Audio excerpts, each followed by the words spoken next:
Richard Caldwell tipped a full can of soda over Alicia Bennett's serving tray as she stood inches away while he talked on speakerphone. The liquid spread across the silver tray and dripped onto her black uniform, staining under the lobby lights. No one laughed. Executives near the lounge bar shifted their gaze away, as if unsure how to react. Alicia held the tray steady, eyes dropping briefly before lifting toward Richard's shoulder instead of his face. She hesitated a breath, then stepped back and quietly reached for napkins at the service station. Richard kept his call, smiling as if nothing happened. The room returned to a controlled rhythm, but the space around her felt subtly wider. Alicia adjusted her uniform sleeve, keeping her posture straight despite the damp fabric clinging to her wrist. The overhead lights flickered softly above the silent tension. If you're watching this story right now, make sure to subscribe to the channel and turn on the notification bell so you never miss a moment like this. Also tell us what time it is where you are and where you are watching from. Alicia Bennett kept her gaze lowered as she replaced the wet tray on the service counter, her fingers moving with practiced precision even as the soda slowly seeped into the seams of her uniform sleeve, making the fabric heavier against her skin. Richard Caldwell's voice carried across the lounge area without pause, still speaking on speakerphone as if nothing had happened, his tone relaxed, almost amused, while he leaned one shoulder against the marble counter and occasionally gestured with the same hand that had tipped the drink. A few employees nearby adjusted their stance subtly, choosing angles that avoided direct line of sight with Alicia, and the silence around her felt less like absence and more like a quiet agreement not to interrupt what had already been accepted. Alicia paused for half a second at the napkin dispenser, not enough to be noticed easily, but long enough for her eyes to drift down to the dark stains spreading across her cuff, where the liquid had already begun to dry in uneven patterns.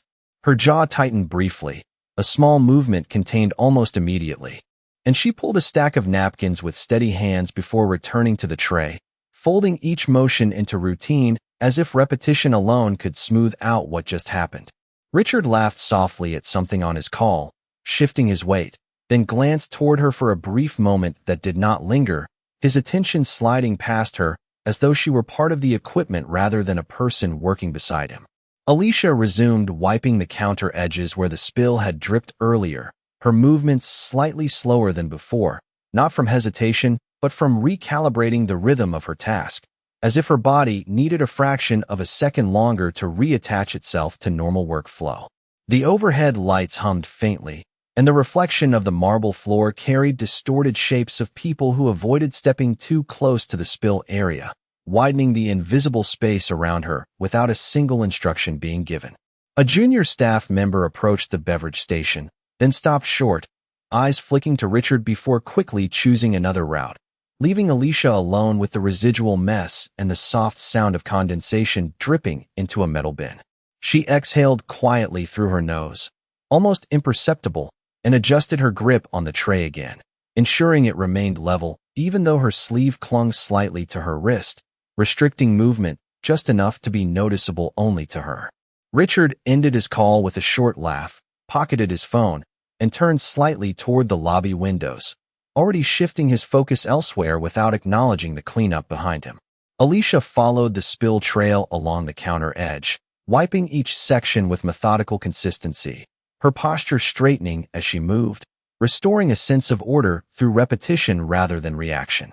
The room gradually returned to its normal corporate rhythm, footsteps resuming their pace, conversations restarting at lower volume, yet the spacing around Alicia remained subtly altered, as if the environment had adjusted itself around an event no one intended to name. She finished the last section of the counter, folded the damp napkins into a compact bundle, and placed them into the waste bin with care, her expression steady but distant for a brief moment before she reset her focus back to her assigned station. Alicia Bennett moved from the service counter to the adjacent beverage station, but the shift in location did not change the weight of attention that lingered behind her. The spill had been fully cleaned, yet the air around the area still felt slightly rearranged, as if the moment had left an invisible imprint that people subconsciously stepped around. Richard Caldwell stood near the lobby glass wall now, one hand in his pocket, the other loosely holding his phone, occasionally nodding at something on the screen without looking at anyone in particular. His posture remained relaxed, unchanged, as though the earlier interaction had already been archived and no longer carried operational relevance. A passing coordinator slowed her steps near Alicia's station, hesitated for a fraction of a second, then selected a wider path to avoid standing too close to the counter where she worked, a choice so small it almost disappeared into normal movement. Alicia noticed it only indirectly, through the way the space around her seemed to expand and contract depending on who entered it, like a silent adjustment no one acknowledged. She reached for a stack of clean glassware, but her hand paused briefly halfway through the motion when a sudden laugh from Richard's direction cut through the ambient noise, causing her eyes to flick upward before she corrected her grip and resumed. The delay was minimal, nearly invisible, yet it altered the rhythm of her work just enough for her to recalibrate her focus before continuing. A junior staff member approached with a clipboard, stopped near Richard first, received a brief instruction, and only afterward turned toward Alicia with a slightly delayed acknowledgement, as if the sequence of attention had already been predetermined elsewhere. Alicia accepted the instruction without verbal response, nodding once, but her eyes lingered on the clipboard longer than necessary before she looked down to begin the task. The overhead lighting shifted subtly as clouds passed outside, casting a brief dimness across the lobby floor that made reflections less sharp, and in that softer light the separation between groups of people became less defined but still perceptible in movement rather than sight. Richard walked a few steps closer to the seating area, still speaking casually about scheduling, and his proximity caused two employees to subtly adjust their positions, opening space without discussion or eye contact. Alicia continued working, but her motions became slightly more deliberate, as if each action required a moment of alignment before execution, not due to uncertainty, but due to heightened awareness of being observed indirectly. A faint sound of glass clinking from the bar area echoed longer than usual in the quieter moment that followed, and Alicia briefly stopped wiping a shelf, her eyes resting on the reflection in the polished surface before she resumed with a steadier rhythm. Nothing escalated outwardly, no new confrontation formed, but the environment itself seemed to organize around unspoken positions, with Alicia at a fixed point of function and Richard occupying a fluid center of control. When she finally set down the glass she had been cleaning, her fingers released it a fraction slower than expected, then returned to neutral position at her side, as the surrounding noise resumed its normal corporate cadence without fully dissolving the earlier imbalance. Alicia Bennett reached for a stack of freshly sanitized glass cups, but halfway through lifting them she paused, eyes briefly locking onto a small spill mark near the base of the counter where condensation had pooled from an earlier refill station use. The mark was minor, almost invisible unless standing at the exact angle she was, yet it interrupted the clean line of the surface she had just finished resetting.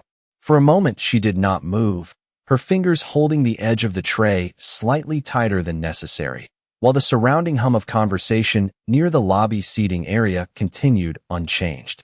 Richard Caldwell's voice carried again from the glass wall, slightly louder now as he spoke to someone approaching him, and the sound cut across her pause like a reminder of constant visibility. Alicia shifted her weight subtly, her gaze lowering to the counter edge, then to the cloth in her hand. The hesitation was brief but deliberate, as if she was weighing a choice that did not require permission yet carried consequence within this space. Instead of continuing to cycle through the assigned cleaning route, she adjusted her position, stepping one pace away from the station and toward a nearby service cart that was technically assigned to another section.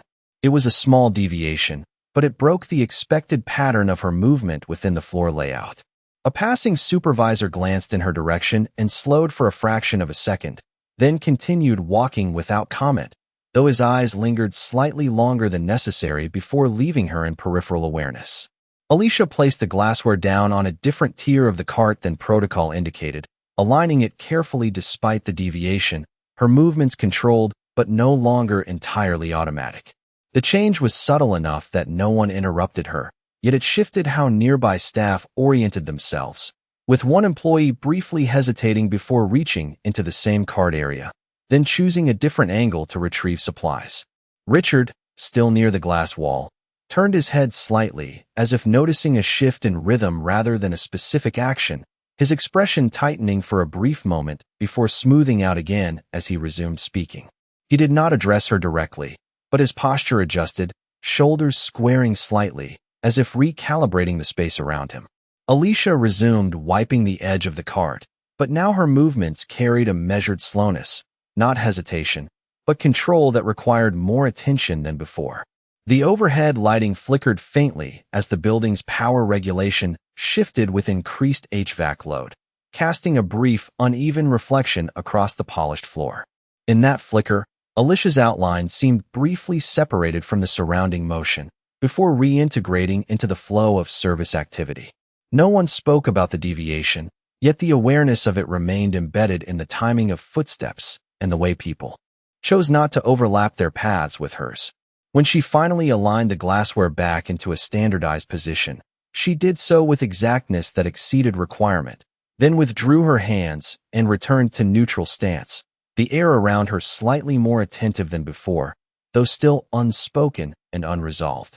The pressure in the lobby shifted again when a junior operations auditor arrived with a tablet in hand, moving directly toward the service corridor where Alicia Bennett had just returned the glassware to a standardized position that now no longer aligned with the updated inventory scan.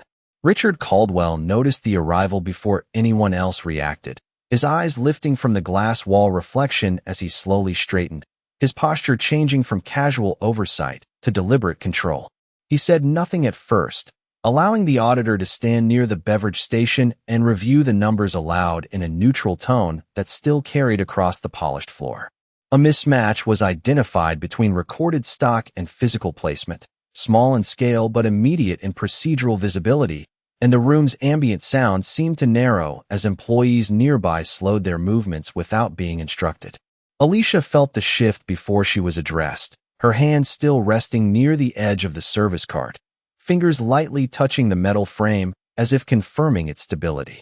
The auditor asked a second question, this time glancing toward the cart area, and Richard turned slightly, his gaze settling on Alicia with a calmness that did not match the timing of the moment.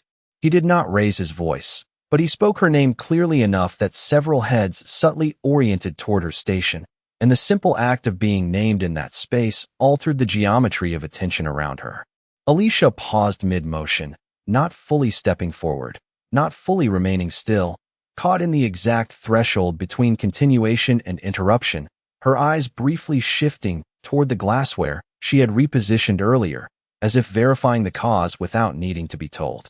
Richard stepped closer to the audit station but remained angled toward her, allowing the auditor to stand between them like a neutral surface that still functioned as pressure. He asked her to confirm the placement sequence of the beverage station inventory, not as a question of assistance, but as a requirement of immediate clarification in front of the small cluster of employees who had unconsciously gathered within listening distance. The timing left no room for delay, yet Alicia did not respond immediately, her attention momentarily dropping to the edge of the cart, where her earlier deviation had altered the expected order, and in that half-second of silence the environment tightened further. A supervisor near the seating area stopped typing on a handheld device, watching without expression, while another employee shifted their stance backward as if the space itself had become narrower. Richard maintained eye contact for a brief moment before looking away deliberately toward the auditor, as if transferring the weight of the question into procedural neutrality rather than personal exchange. Alicia finally stepped forward one pace, not fully entering the center of attention, but crossing the invisible boundary that defined her role from observer to respondent, and that movement alone changed how the group oriented around her. Her hesitation was not visible in words, but in the slight delay between breath and action, the small recalibration of her hands as she reached toward the cart edge to indicate placement order without touching anything yet. The auditor waited, pen hovering above the tablet, while Richard remained silent in a way that made silence itself feel like instruction rather than absence. Alicia's eyes moved once more to the glassware alignment she had adjusted earlier, and the connection between her deviation and the reported mismatch became clear in the space without needing explanation, forming a chain of cause and consequence that now required acknowledgement in real time. She gave a brief confirmation of sequence, her voice low and controlled, aligning her response to observable data rather than interpretation. And in doing so, she committed to the correction without framing it as error or defense. Richard's expression did not change outwardly, but his attention sharpened slightly, his weight shifting from one foot to the other in a small adjustment that signaled recalculated control rather than disruption. The auditor noted the correction and continued typing, but the surrounding employees did not fully return to their previous rhythm, as if the moment had not yet resolved its internal imbalance. Alicia stepped back to her station after the confirmation, her movements precise but slightly more measured than before, as though each action now required passing through an additional layer of awareness before completion. Richard resumed, speaking to the auditor in a composed tone about procedural continuity, but his positioning ensured he remained within Alicia's peripheral awareness, maintaining proximity without direct engagement. The lobby's ambient sound gradually returned, footsteps resuming and distant conversation reappearing, yet the space around Alicia remained subtly redefined, not by interruption, but by the confirmed visibility of her deviation under structured observation. She adjusted one final glass at the edge of the cart, aligning it with careful exactness that exceeded necessity, then withdrew her hands and held them briefly at her sides, maintaining posture as the system around her continued operating without pause while the weight of the moment lingered unresolved in the spacing between people. The lobby settled into a slower rhythm after the audit correction, but the stillness that followed did not feel like resolution, only suspension.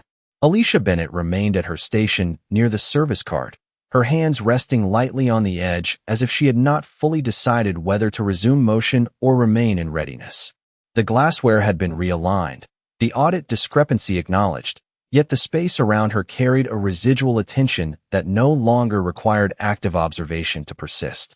Richard Caldwell stood farther from the beverage station now, near the seating cluster, speaking in a lower tone to the auditor while occasionally glancing toward the lobby entrance instead of directly at her, as if distributing awareness across the room rather than focusing it. No one addressed Alicia directly for several minutes, and that absence of interaction became its own structure, filling the space between tasks with an unspoken expectation that had no immediate direction. Alicia adjusted her stance subtly, shifting her weight from one foot to the other, not out of discomfort alone, but as a recalibration of presence, as if testing how she occupied the floor when not actively performing a task. Her gaze moved once across the cart, then briefly toward the beverage counter where she had worked earlier, before returning to a neutral forward position that did not invite attention, yet did not withdraw from it either. The lighting overhead softened as the afternoon clouds thickened outside the glass facade, causing reflections on the marble floor to lose some definition, and in that slight dimming the room felt less segmented but more watchful, as if boundaries had not disappeared but were temporarily blurred. A distant notification tone from a staff device echoed and was quickly silenced, followed by a subtle pause in conversation between two employees near the reception desk, suggesting a shared awareness that the moment had not fully moved on. Alicia reached for a cleaning cloth but stopped midway, holding it without beginning the motion, then lowered it again after a brief hesitation that did not escalate into action or retreat. The pause lasted only a few seconds, yet it altered her internal rhythm, and when she finally resumed, she did so with slower, more deliberate pacing that matched neither urgency nor relaxation. Richard's voice dropped further as he finished speaking to the auditor, and he did not return immediately to his earlier position, instead remaining near the seating area with a posture that suggested observation rather than engagement, his attention occasionally drifting back toward Alicia without direct contact. The auditor closed the tablet briefly, scanning the floor area once more before stepping away toward another station, leaving behind a temporary gap in procedural focus that the environment did not immediately fill. Alicia exhaled through her nose almost imperceptibly, then adjusted the alignment of a single glass on the cart by a fraction of an inch, correcting a deviation no one had requested, but doing so with precise attention that now carried more weight than function. Her movements slowed further after that correction, as if the act of restoring order had become a quiet reference point for how she continued. Around her, staff resumed small tasks, but their spacing remained slightly conservative, avoiding unnecessary overlap near her position, and the lobby's ambient sound carried a subdued quality that felt extended rather than resolved. Richard finally shifted his stance again, turning slightly away from the seating cluster, his gaze passing across the lobby in a slow sweep that did not settle on any single point for long, maintaining a controlled awareness that left no clear focal anchor. Alicia remained at her station, posture steady but less automatic than before, her attention distributed between task readiness and environmental reading, as if every movement now passed through a secondary layer of consideration before execution.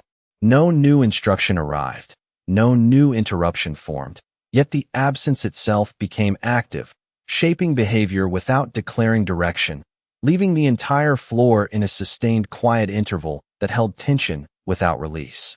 The turning point began without announcement when the auditor's tablet emitted a short verification chime from across the lobby, cutting through the subdued atmosphere like a precise signal rather than a disruption. The sound came from the same system that had flagged the earlier inventory mismatch, and several employees instinctively paused mid-motion as the device screen updated in real time. Alicia Bennett remained at her station, hands still, as the update populated across the auditor's display, showing a corrected reconciliation tied directly to the earlier glassware adjustment she had made without formal instruction. The auditor did not speak at first, but his posture changed immediately, shifting his attention back to the service card area where Alicia stood. Richard Caldwell, who had been positioned near the seating cluster, turned slightly as the chime repeated a second time, slower now, indicating confirmation rather than error. The auditor raised the tablet so others nearby could see, and the updated system log displayed a timestamped correction originating from Alicia's adjustment earlier in Part 4, now validated by back-end inventory reconciliation that matched physical stock exactly. The room reacted in a sequence rather than a burst. A supervisor near reception stopped typing entirely. Two employees near the beverage station stepped closer without realizing it, and the seating area fell into a quiet alignment of attention toward the service cart. Richard took one step forward, then stopped mid-motion as if recalculating his position in relation to the information now visible on the screen. The auditor, maintaining procedural neutrality, confirmed aloud that the correction had not been system-generated but physically traced to manual adjustment accuracy, requiring no further discrepancy report. Alicia did not move to claim or explain the result. She simply maintained her position beside the card, her hands resting at neutral height, eyes briefly scanning the station before returning to stillness. That absence of reaction became part of the confirmation itself, making the outcome feel less interpreted and more factual. Richard's expression tightened slightly as he looked from the tablet to the glassware alignment, then back again, his earlier ease replaced by a visible pause in decision-making rhythm. He gave a short instruction to the auditor, but the phrasing shifted from directive control to verification request, asking for a second cross-check of the inventory log rather than assuming authority over it. The auditor complied immediately, but the change in tone had already altered the room's structure, causing nearby staff to reposition subtly so they were no longer directly aligned with Richard's earlier focal control. Alicia adjusted one glass on the cart by a minimal fraction, a motion so small it was nearly indistinguishable from stillness, yet it matched the system's corrected alignment exactly as the tablet displayed it in real time. The auditor glanced at her briefly for the first time with sustained attention rather than procedural scanning, then returned to the device to finalize the confirmation entry. Richard exhaled once through his nose, slow and controlled, then stepped slightly to the side instead of forward, breaking his prior anchoring position near the seating cluster. The space did not become louder, but it redistributed itself.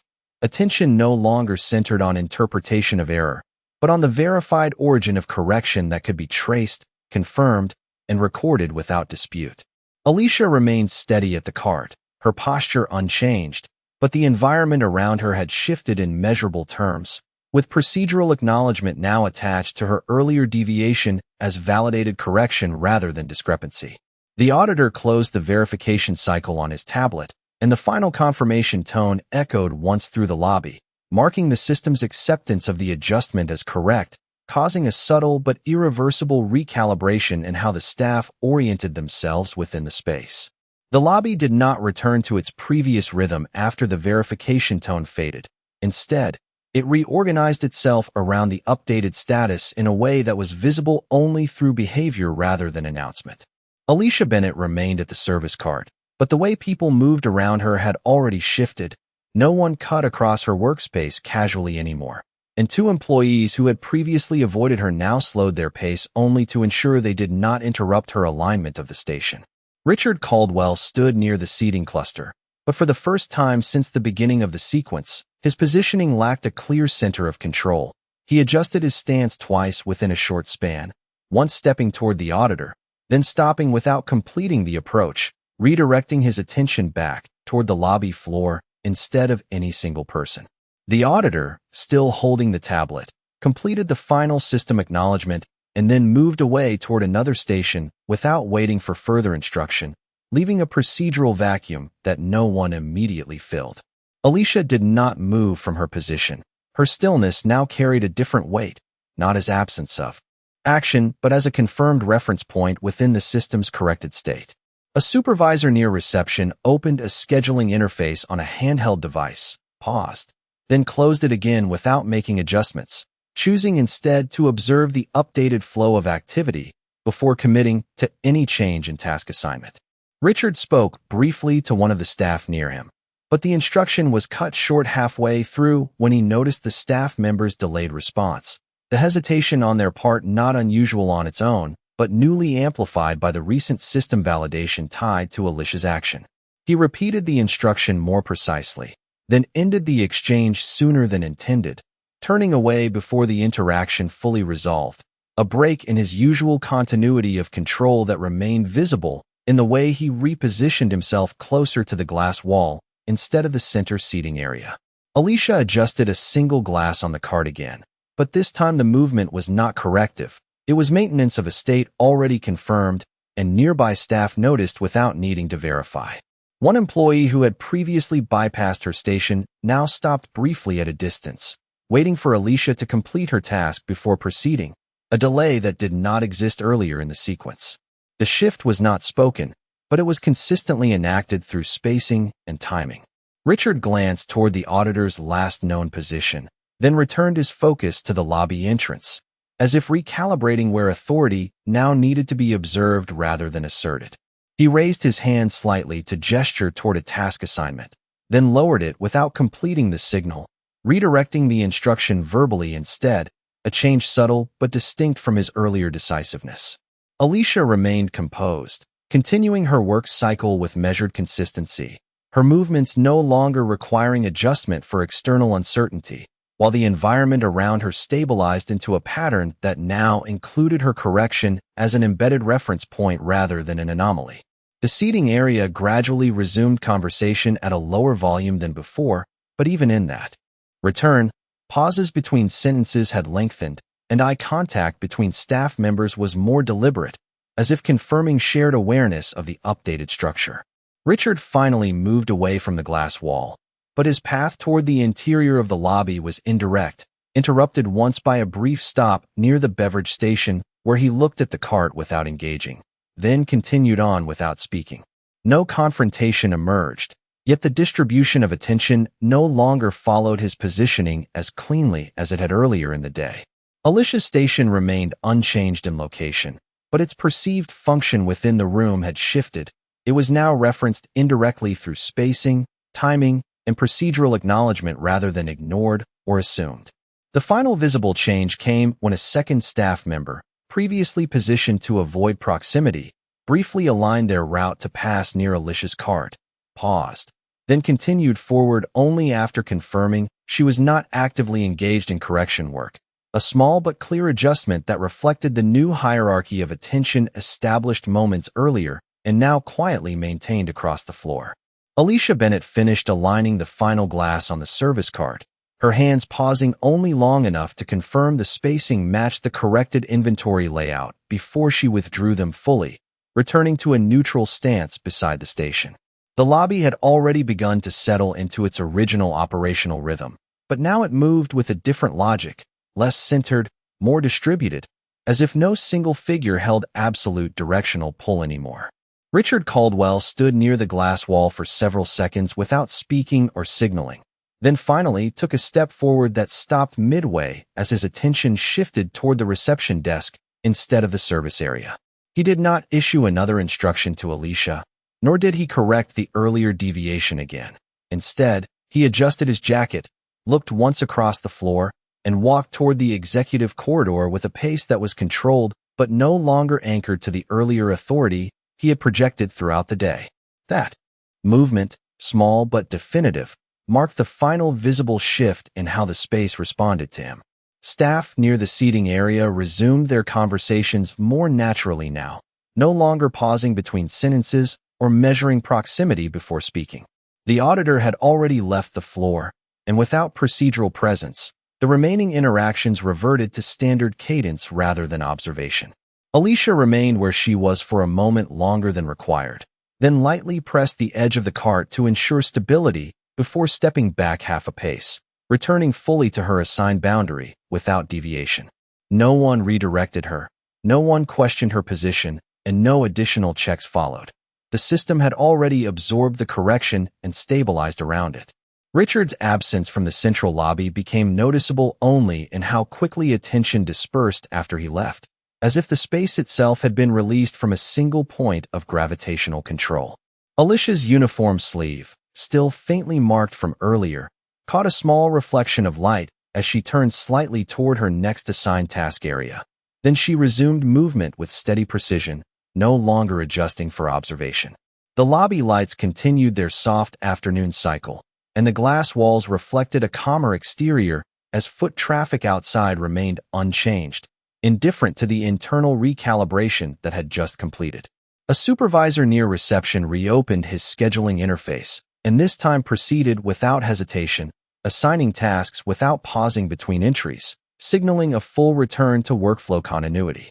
Alicia completed one final check of the card alignment, then stepped away from it entirely, leaving it in a confirmed state of order, and moved toward the service corridor at a normal pace, neither accelerated nor restrained, as the environment fully rebalanced into standard operations without further reference to the earlier disruption. If this moment stayed with you, consider subscribing, turning on notifications, and sharing your thoughts on what you just witnessed. Thank you for watching.